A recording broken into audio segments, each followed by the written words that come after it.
Now, I think these two have met. I was looking back and it says in the last time they met, Karina had actually beaten her. But it was back in 2007.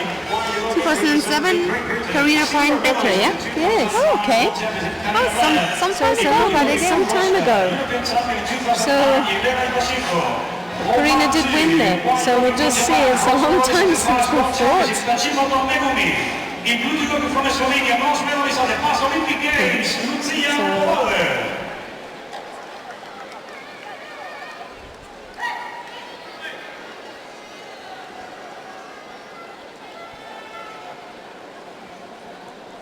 Very similar in size. In fact, Ivashenko looks slightly bigger than Karina, which is normally unusual because Karina's quite a tall girl for this weight division, and she looks evenly matched here.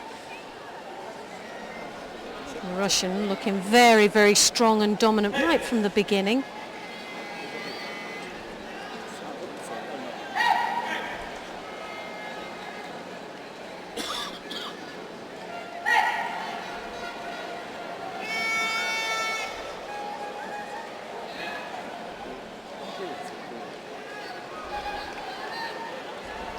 Trying to control Karina's right sleeve. That is obviously the danger there, coming round the back, and she looks for the Uchimata, and then she switches to take her opponent back. So there's a combination there.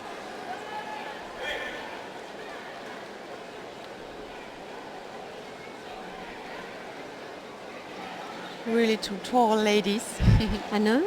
That's nice to see. That's it. They look evenly matched as far as size. Oh, goodness me, that is a lovely Kochi Gary there from the Russian. Fantastic entry, and took Karina totally off guard. And look at that entry, and she was so lucky to get off. Yes, and really in the right moment she catched her.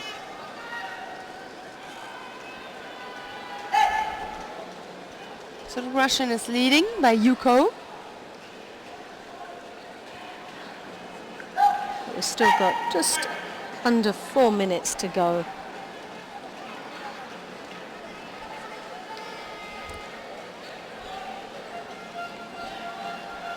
And Karina now changing the pace a little bit more to try and desperately get that score back.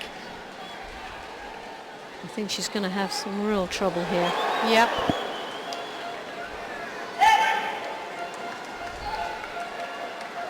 But what we do have is Karina Bryant, a very, very experienced player.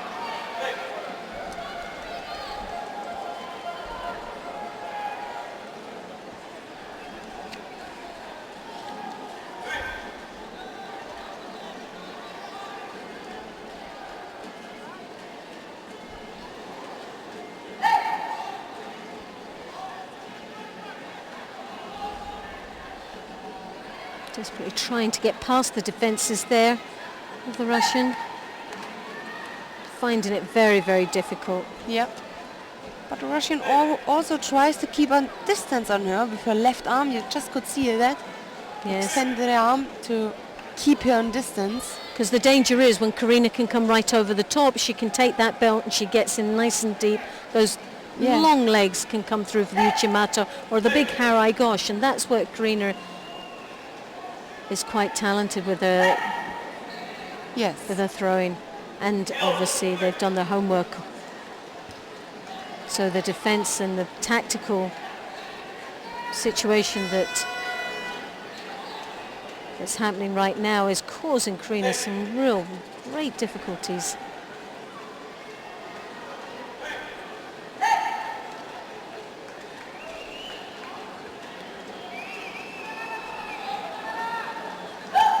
Again, you see now this arm's coming over the dish. She's got a grip now, so see if Karina can capitalize on this. This is the first time she's managed to get this deep. And as you can see there, she's coming in for the Uchimata, just fails to turn her opponent over. But that's the danger, and that's what Karina is good at.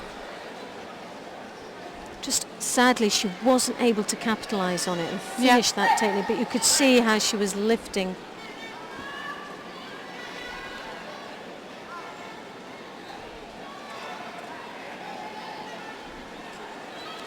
Ivashenko she's brilliant. She's actually tactically very, very aware of what she needs to do to maintain this lead of a Yuko, and it's only a Yuko against Karina Bryant, and she's managed to do this for about a minute and a half now.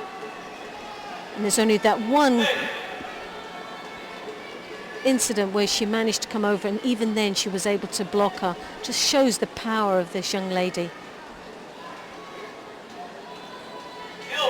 And Karina's now accumulating a passivity warning, so that's now 2 Yukos on the board. So this is where the danger is. Another one will be a Wazari against her. Yes. And it's an ongoing horrible situation for Karina to be in. But like I said, she has got the ability to throw and throw big if she gets that opportunity.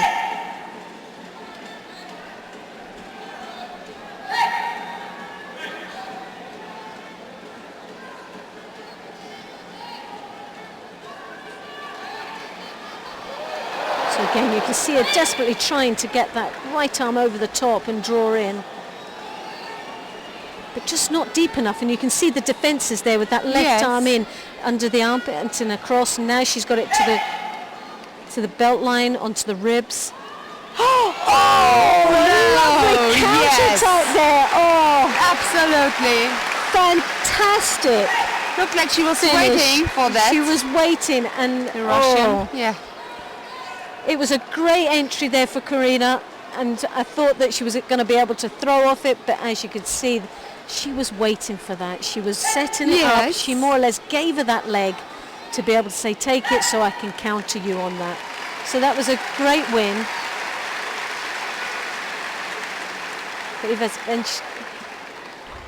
Oh, goodness me. Feels so much for Karina. Yeah. It'd be nice to see that again and see how it all happened for her. Oh, look at that. You can't say anything and she's about smiling. See, with the Ochigari, she was in nice. And then she was just waiting for it to get right over the top. She lifted up. And she's just a few kilos, huh? But this is heavyweight. Yeah. Now that's lovely judo for the plus 78 women. Fantastic finish there. So Ivashenko goes through to the the bronze medal fight, and sadly Karina Bryant is out. But she went out in style. Yes. Did you, Kemi? So also the other fight, the repertoire is over, and it's the Japanese Tachimoto Megumi who's in the next round and can fight for the 3rd place. She won against Lucia Polafter of Slovenia.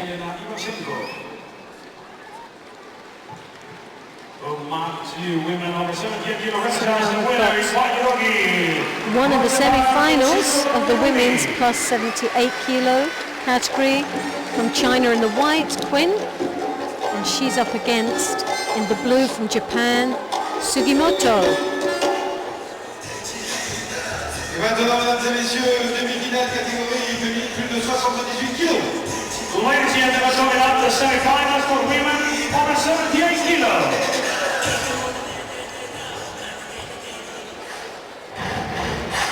So the referees are now approaching the mat. Like I said earlier on, we have China Quinn in the white, and she will be up against Sugimoto of Japan in the blue. Champion du monde 2010, Asafika Sugimoto, Japon, champion du monde en titre, tapis numéro 2, demi-finale catégorie plus de 78 kg. Wellington, Chine, champion olympique, Asafinalis Martis, Cuba, 3e aux Jeux Olympiques 2008, et vos encouragements dans le public. Sugimoto Mika, the Japanese, is the world champion from last year. She won in the plus 78 and also in the open. Yes, category. She'll be wanting to retain that title. Yes. And it's interesting. She was the silver medalist. She was the silver medalist, yeah. In open and in plus. So they've met each other quite a few times and wonder if this will be a reverse, but this is a place to get into the final. So one of those that was in the final last year will only be, the only opportunity will be for a bronze medal this time. So I wonder which one it will be.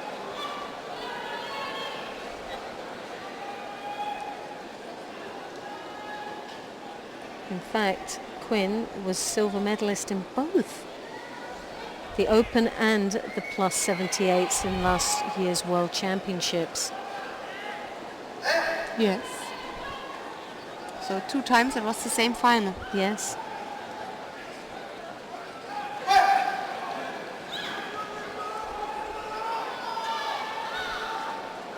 It's a bit of deja vu, isn't it, for them? They've been here before. Must be. Hoping that it can be reversed. But instead of a semi-final, it's a final.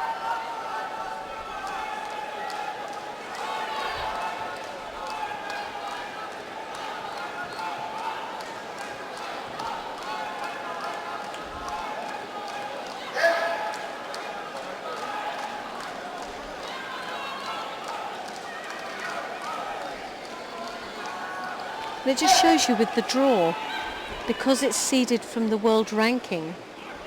Previous seedings were on a World Championships last results, wasn't it, from the previous World Championships. So in normal circumstances, they would have been kept away from each other.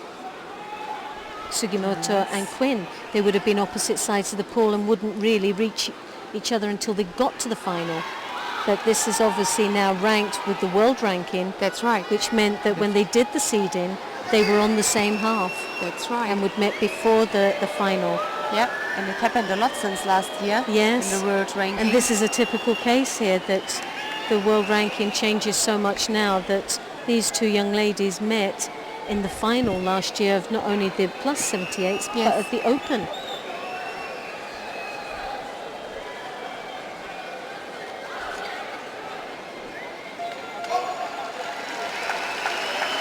So the Chinese got a good grip.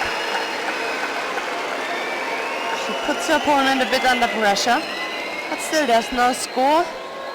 It's very, very tight between these 2. There's not a lot in it. Half the contest is gone.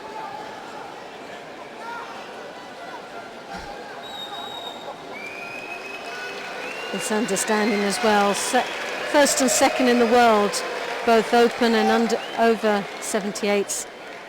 It's not surprising.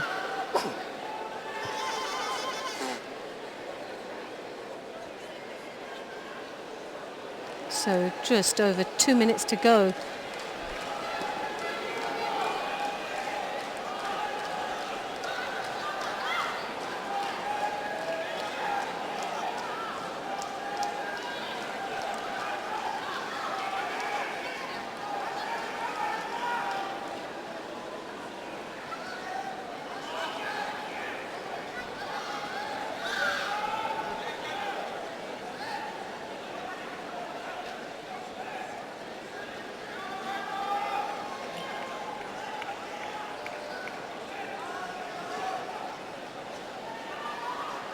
So Japan is leading with a Yuko score at this moment. Failed Makikomi attempt from the Chinese. It's only by penalties. That's right, there's no score in it. It's a very, very tight match. 1 minute and 18 seconds to go left in this match, and it's still very, very tight, other than the passivity warnings. Which puts Quinn in a really difficult situation, because it's accumulation now. She's got a Yuko, so it'll be a situation. The next passivity warning would be Wazari, and that's very difficult to come back from.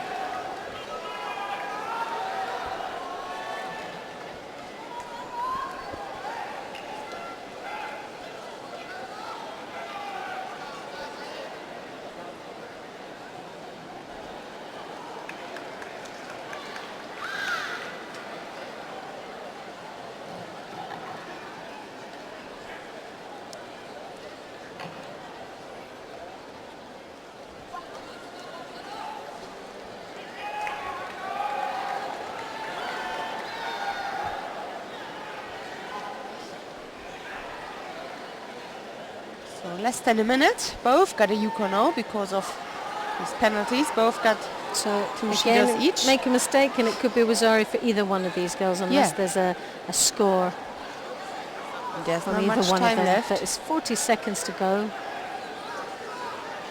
Very, very tight, isn't it? But as you would expect, 1 and 2 in the world. Yes.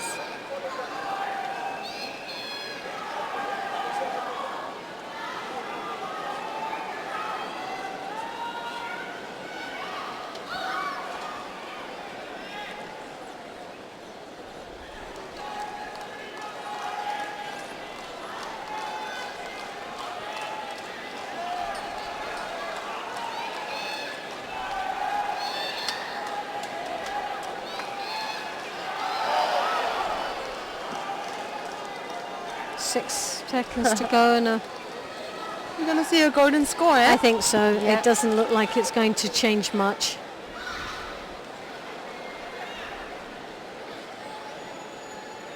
So we're into now the golden score, and like what we've seen in the past, we get to this point, and then all of a sudden, dynamics change, the pace changes, and we get a score more or less within the first minute. Yeah. And you said earlier on, why didn't they do that?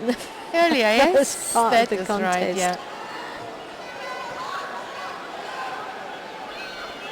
Again, the Chinese puts a lot of pressure There's on a her. passivity warning, I think, that's going to come along here, and it could change now. There could be a Wazari. It's given not to really them. be more active, yeah? No, It's just no, and I she think pushed her down. yeah, And, I think there could be this be awarded to a passivity warning. yes. It's looking very much like that. Or a hand tie, if they do enough. But both ladies are starting to tire, but you can see Sugimoto's head's down, her jacket's over her head. It's really, if not the the nicest Scots, judo. it's not the nicest, and I think the referee is going to do something about this now. I think another passivity warning is going to be handed out here.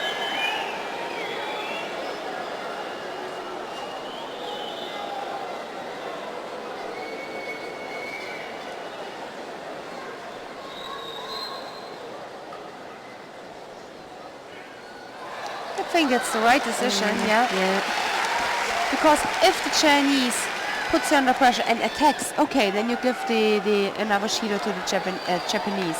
But she just puts her under pressure, is doing nothing, and hopes that the other one gets a Shido for Yes. that. So 2 minutes to go, just under 2 minutes now, and the crowd are behind him to get started, to let's finish it, let's see Yes. who's going to win, to cheer them up and give them encouragement. But neither one of these fighters really want to make that big mistake or just commit too much. So tight in the grappling and the movement, the contact. There's no space or opportunities being created here, is there?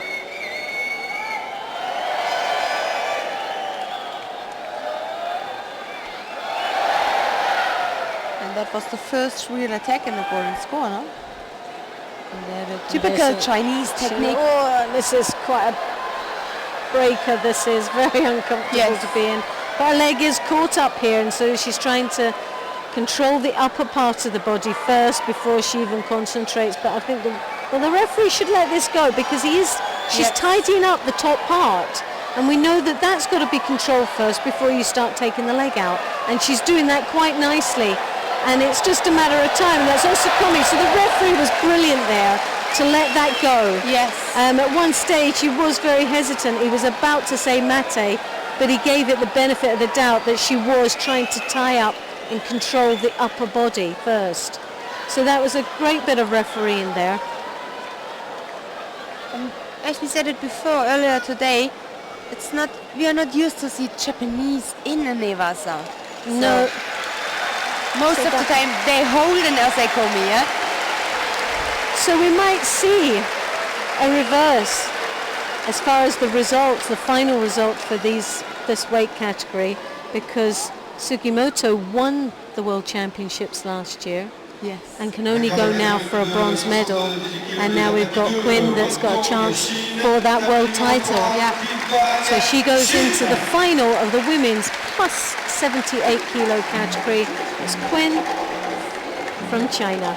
And she looks very, very happy. Absolutely. Because she can see that goal in sight now.